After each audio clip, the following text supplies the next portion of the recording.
Tapi saya harus berhenti tahun 2007 kan.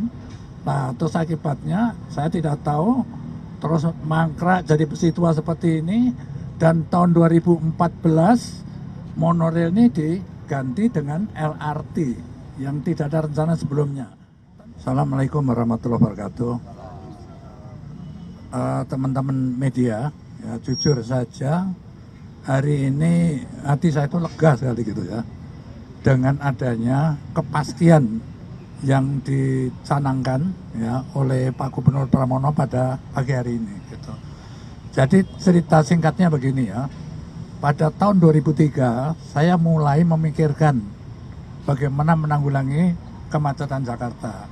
Ya, dan saya kumpulkan semua pakar-pakar transportasi bagi beberapa universitas ya untuk merancang jaringan transportasi makro ibu kota ya. Nah, saat proses ini dilakukan yang makan waktu berbulan-bulan tentunya karena dilakukan survei segala macam, saya studi banding ke beberapa negara ya, di antaranya, dan saya berhenti lama di ibu kota Kolombia ya, karena situasinya sama dengan di Jakarta.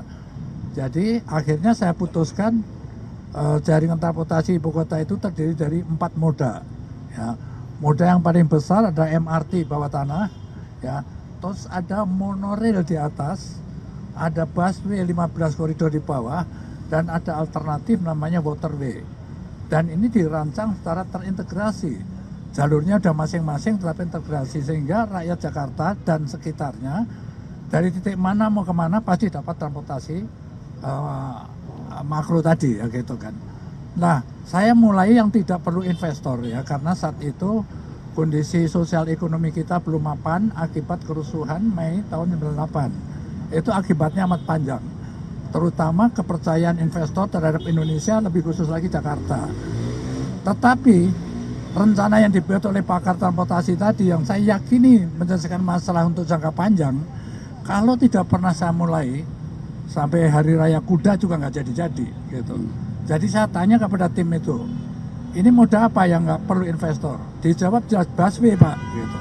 Oleh karena itu saya mulai dengan busway. Nah, untuk mengejar kecepatan menanggulangi kemacetan ini, secara paralel kita bangun juga monorail gitu kan. Itu juga yang dibangun di mana itu tadi? Di ibu kota, juga di Manila, yang saya lihat juga di Bangkok gitu kan. Nah, oleh karena itu 2004 supaya cepat bisa kita selesaikan dicanangkan oleh Presiden Megawati. Artinya saat dicanangkan Presiden itu berarti segala sesuatunya itu sudah ada gitu. Rencananya jelas, investornya juga ada dari Cina gitu. Tapi saya harus berhenti tahun 2007 kan.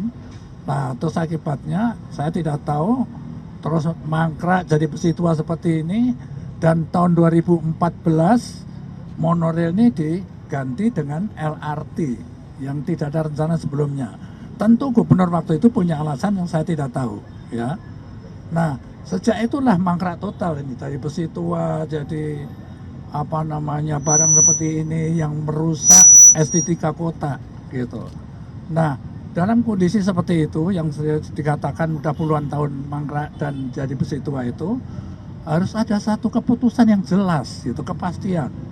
Hanya ada 2 pilihan, lanjutkan atau bongkar.